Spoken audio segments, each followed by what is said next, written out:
My name is Selina Mullenax, CMP CPCE. I am a regional sales director with CORT Events.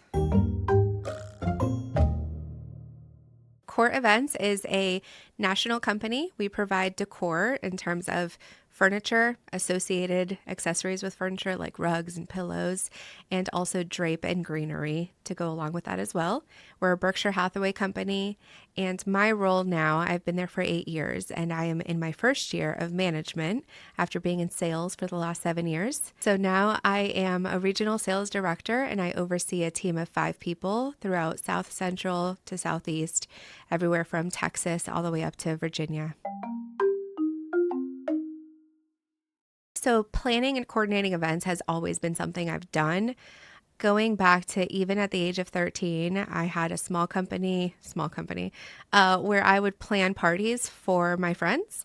So it was just always fun for me. I liked coordinating. I liked managing the schedules. I liked, making a theme and getting the invitations. I don't know if this is how it's done nowadays at stores, but you would go to the party supply store and there was different themes and they all had, like the matching napkins and plates, but of course the invitations and the thank you cards to go with it and the stickers and all of that fun stuff.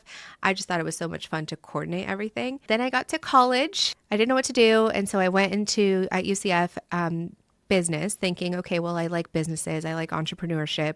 I helped my family with small businesses and restaurants growing up. And I read the course catalog, or, I was flipping through all the different available offerings that the university had. So I was reading through the book and I saw Rosen College of Hospitality Management, reading through those, and I saw they had event management. And I thought, you know what? I understand that it could be a hobby and not a career, but I'm paying for school on my own. It was through a lot of scholarships and grants that I was able to go to college. So I changed my major without telling my mom. And eventually she did meet people here and there where she realized, okay, this is a career. And that's how I started. So the biggest challenge that I have faced in my career is my age. It's ageism, but in reverse. I obviously started very young and I did a lot in a very quick time. And I always felt like I had the experience and the education and the know-how and the connections to do what I was doing. But I also have been not believed in, not supported. I've had people who I looked up to as mentors not mentor me or say things that really impacted me. So for years, like a long time, I would tell people I was 30 when I definitely was not 30. What does it matter if I'm 22 or 30? Like I could still do this. I'm still on boards and I'm managing teams and volunteers and I'm hiring and recruiting and training and I'm creating, planning international association events and I'm working through logistics of everything from having an international event happen in 5 different cities around the world at the same time and through video technology, showing that and displaying it and making sure everybody feels like they're all in one room when they're in 5 cities. Like there's so much that I had done at such a young age that I don't know if people were jealous or they didn't want to believe or they didn't see themselves in me, that they didn't support me. So it was always a thing I struggled with, was just age, trying to prove myself.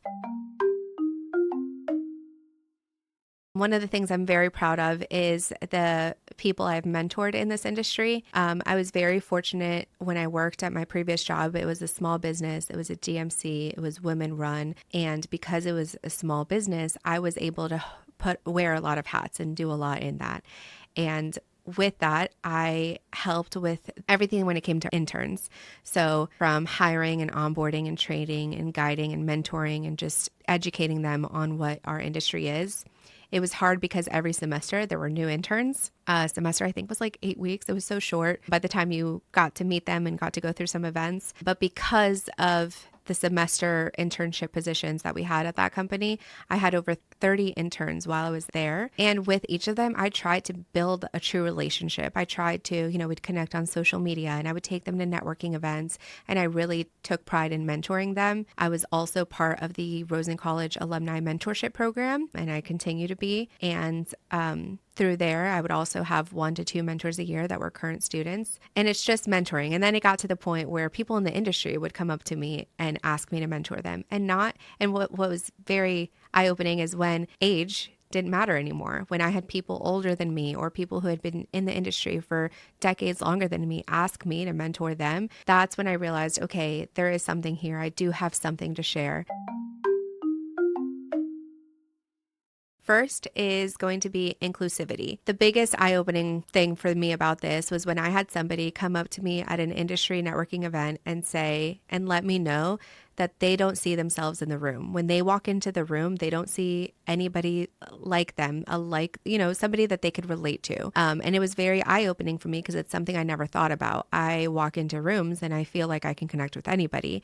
But hearing from somebody tell me that they didn't feel comfortable, they didn't feel included, nobody in the room looked like them, whether it's age, sex, color, doesn't matter, whatever it is, I wish that every event people walk into, they feel comfortable and they feel included, they feel welcome and invited to be there. The second thing I would say that sets the standard is marketing. Of course, it's how you market the event. I can think of some events going on right now that are being marketed in the industry, and it's just that marketing, that branding, the way they're promoting things, dropping a speaker one at a time for a conference.